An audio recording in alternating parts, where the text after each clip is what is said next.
ప్రకాశం జిల్లాలో ఉద్యాన పంటలకు మహర్దశ పట్టనుంది. రాష్ట్ర ప్రభుత్వం ఉద్యాన పంటలకు అధిక ప్రాధాన్యం ఇస్తుంది.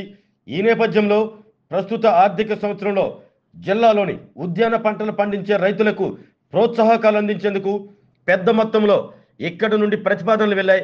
గత ప్రభుత్వంలో ఏడాదికి కేవలం 8 కోట్ల రూపాయలతో ప్రతిపాదనలు వెళ్ళగా ప్రస్తుతం 15 కోట్ల రూపాయలతో ఇక్కడి నుండి ప్రభుత్వానికి ప్రతిపాదనలు వెళ్ళాయి. ముఖ్యమంత్రి చంద్రబాబు నాయుడు కూడా ఉద్యాన పంటలపైనే ప్రత్యేక దృష్టి సారించారు. మిగిలిన పంటలతో పోలిస్తే ఉద్యాన పంటల ద్వారా జీడిపి అధికంగా ఉండటాన్ని గుర్తించిన ప్రభుత్వం దీనిని మరింత పెంపొందించే దిశగా అడుగులు వేస్తుంది. అదే సమయంలో ఉద్యాన పంటలు సాగు చేసే రైతులకు విరివిగా సబ్సిడీలు అందించి వారికి మరింత చేయూత అందించేలా చర్యలు తీసుకుంటుంది.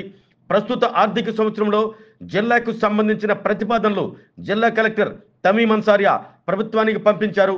అందుకు సంబంధించిన నిధులు, విధి విధానాలు ప్రకటిస్తే ప్రకాశం జిల్లాలోని ఉద్యాన రైతుల దశ తిరగటం ఖాయమని జిల్లా ఉద్యాన శాఖ అధికారి గోపిచంద్ తెలిపారు.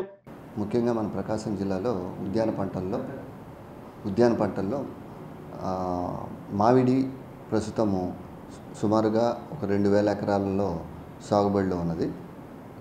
అది కాయ పెరుగుదల దశలో ఉంది. ముఖ్యంగా ఈ మామిడి తోటల్లో ఇప్పుడు ప్రస్తుతము నీటి ఎద్దడికి గురి కాకుండా చూసుకోవడము, అవసరమైనంత వరకు ఆల్రెడీ ఈ పాటికి పైపాటిగా ఎరువులు వేసి ఉంటారు.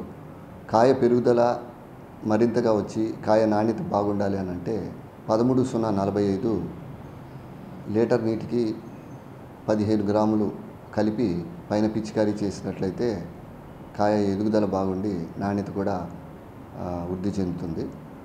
కాయ కోతకి 40 రోజుల ముందు నుంచి నీరు పెట్టడం ఆపివేసినట్లయితే కాయ నాణ్యత కూడా ఎక్కువగా ఉంటుంది. పండుగ ఆశించే తోటల్లో అయితే మనకి మలాథియాను 2 ml 1 లీటర్ నీటికి కలిపి స్ప్రే చేసుకోవాలి. అలాగే ఈ ప్లాస్టిక్ పళ్ళాల్లో ఈ ద్రావణాన్ని ఒక 250 మిల్లీలీటర్లు కలిపి అక్కడక్కడ మెథైల్ యూజనాలు కూడా కలిపి ఆ మందు ద్రావణంలో కలిపి పళ్ళాల్లో పెట్టినట్లయితే ఈ టెంకని మామిడి కాయను ఆశించేటువంటి పురుగు కూడా దాని మీద పడి చనిపోయి మనకి నష్ట తీవ్రత తగ్గే అవకాశం ఉంటుంది. అలాగే మరొక ముఖ్యమైన పంట నిమ్మ బత్తాయి ఇచ్చింది.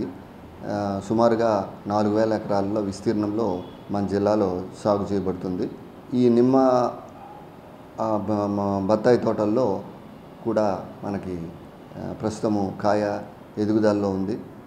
ముఖ్యంగా బత్తాయి తోటల్లో అయితే ఇప్పుడు ప్రస్తుతం వచ్చేటువంటి కాయకి మంచి ధర కూడా పలికే అవకాశం ఉంటుంది. కాబట్టి కొన్ని ముఖ్యమైన జాగ్రత్తలు తీసుకోవాల్సిన అవసరం ఉంటుంది. మరి ముఖ్యంగా నీటి యాజమాన్య పద్ధతుల్లో నీటి ఎద్దడికి గురి కాకుండా కనీసం 1 లేదా 2 నీటి తడులు ఇచ్చినట్లయితే కాయ నాణ్యత దెబ్బతినకుండా ఉంటుంది. అలాగే మల్చింగ్ షీట్ అనేది మనకి పాదుల్లో తేమ ఆరనీయకుండా అట్లాగే కలుపు పెరగనీయకుండా ఈ మల్చింగ్ షీట్ అనేది కూడా కప్పుకున్నట్లయితే నీటి ఎద్దడికి త్వరగా గురి కాకుండాను మొక్క పెరుగుదల కాయ పెరుగుదల బాగుంటుంది. చీనీ నిమ్మ తోటలో మంగు నివారణ కూడా మంగు తెగులు వచ్చే అవకాశం ఉంటుంది. అది రాకుండా ఉండాలి అని అంటే డైకోఫాల్ 3 ml 1 లీటర్ నీటికి కానీ, లేదా ఓమైట్ 2 ml 1 లీటర్ నీటికి, లేదా ప్రొపర్గైట్ 1 గ్రాము 1 లీటర్ నీటికి కలిపి ఈ 3 మందుల్లో ఏదో ఒక మందు పిచికారీ చేసి మరి 15 రోజుల తర్వాత మరొక పిచికారీ చేసినట్లయితే ఈ మంగు తెగులు అనేది ఆశించకుండా ఉండి కాయ నాణ్యత బాగా ఉండి మార్కెట్లో ధర పలికే అవకాశం కూడా ఉంటుంది. కూరగాయ తోటలు ఇప్పుడు ప్రస్తుతం ఆల్రెడీ వేసి పూత కాయ దశలో ఉన్నప్పుడు ఈ టెంపరేచర్స్ 40 డిగ్రీ సెంటీగ్రేడ్ దాటాక పూత కాయ రాలే అవకాశం ఉంటుంది. కాబట్టి ఆ రాళ్ళు అరికట్టడానికి ప్లానోఫిక్స్ అనే హార్మోను 10 లీటర్ నీటికి 2.5 ml కలిపి పిచికారీ చేసుకున్నట్లయితే మనకి ఈ టొమాటో వంగ తోటల్లో మనకి ఈ పిందె రావడం అనేది తగ్గుతుంది. ఇవే కాకుండా మనకి బొప్పాయి, అరటి,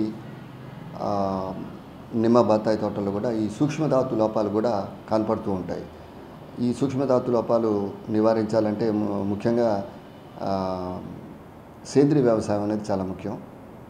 పశువుల ఎరువు, వేపిండి, వానపాముల ఎరువు అవకాశాన్ని బట్టి సమృద్ధిగా చెట్టుకి పశువుల ఎరువు అయితే 50 కేజీలు, అట్లాగే వేపపిండి 2 నుంచి 3 కేజీలు, వానపాముల ఎరువు కూడా 2 నుంచి 3 కేజీలు చెట్టుకి కాపు కాస్తున్నటువంటి చెట్టుకి మీరు వేసినట్లయితే ప్రతి సంవత్సరం ఈ సూక్ష్మధాతు లోపాలు అనేది సాధ్యమైనంత వరకు అరికట్టవచ్చు. నాణ్యమైన అధిక దిగుబడులు రావాలంటే ఖచ్చితంగా ఈ సూక్ష్మధాతు లోపాలు నివారించుకోవాలి. కాపు మీద ఉన్నప్పుడు మనకి ఈ జింకు బోరాన్ లోపాలు అధికంగా వచ్చే అవకాశం ఉంటుంది కాబట్టి జింక్ సల్ఫేట్ 5 గ్రాములు 1 లీటర్ నీటికి, అట్లాగే బోరాన్ 2 గ్రాములు 1 లీటర్ నీటికి కలిపి ముఖ్యంగా ఈ అరటి బొప్పాయి తోటల్లో ఈ పిచికారీ చేసుకుని ఈ సూక్ష్మధాతు లోపాలని నివారించవలసిందిగా రైతుని కోరుతున్నాను.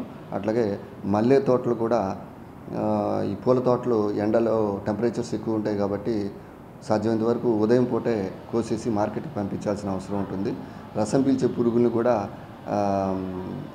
సకాలంలో గమనించి సస్యరక్షణ చేపట్టినట్లయితే నాణ్యమైన అధిక దిగుబడులు పొందే అవకాశం ఉంటుంది. దానిమ్మ తోటలు కూడా మన జిల్లాలో విస్తారంగా సాగు చేయడం జరుగుతుంది. గత 10 సంవత్సరాల నుంచి ఇప్పుడు సుమారుగా ఒక 800 ఎకరాల వరకు సాగుబడి మన జిల్లాలో ఉంది. ఈ ఏప్రిల్ మే నెలలో ప్రస్తుతానికి దానిమ్మ మొక్కలకి ఆల్రెడీ కటింగ్ అయిపోయి ఉంటుంది. మొక్కకి విశ్రాంతినివ్వడం, అలాగే కత్తిరింపులు చేయడం, పాదులు తవ్వకం లాంటివి ఏమీ చేయకూడదు. ఓన్లీ విశ్రాంతి మాత్రం ఇవ్వడం చేయాలి. బ్యాక్టీరియా తెగులు ఏదైనా ఉన్నట్లయితే మనకి ఆ తోటల్లో 1% బోర్డో మిశ్రమం 20 గ్రాములు 20 రోజుల వ్యవధిలో 2-3 సార్లు పిచికారీ చేయాల్సిన అవసరం ఉంటుంది. MIDH 25-26 సంవత్సరానికి సంబంధించి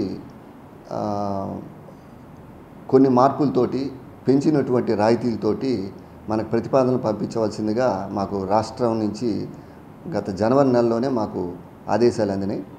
దాని ప్రకారము సుమారుగా 15 కోట్లతోటి మనం ప్రతిపాదనలు తయారు చేసి పంపించడం జరిగింది. దీంట్లో ప్రస్తుతం ఉన్నటువంటి పథకాలకి రాయితీ పెంచడంతోనే కాకుండా కొత్త పథకాలు కూడా ప్రవేశపెట్టడం జరిగింది.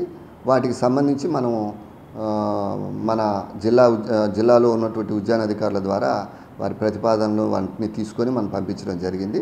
అది అక్కడి నుంచి రాగానే మనకి రాష్ట్రం నుంచి మనకి ఆ ప్రతిపాదనని ఆమోదించి తిరిగి ఇక్కడ పంపించడం జరుగుతుంది.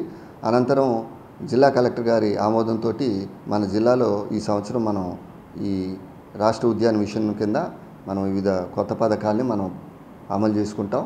మన ఉద్యాన రైతుల్ని కూడా మరింత ముందుకు తీసుకెళ్ళడానికి అవకాశం ఉంటుంది. ఇదే సంబంధించి గత సంవత్సరం మనము సుమారు 8 కోట్ల వరకు మనం వివిధ ఉద్యాన పథకాలని అమలు చేయడం జరిగింది. అలాగే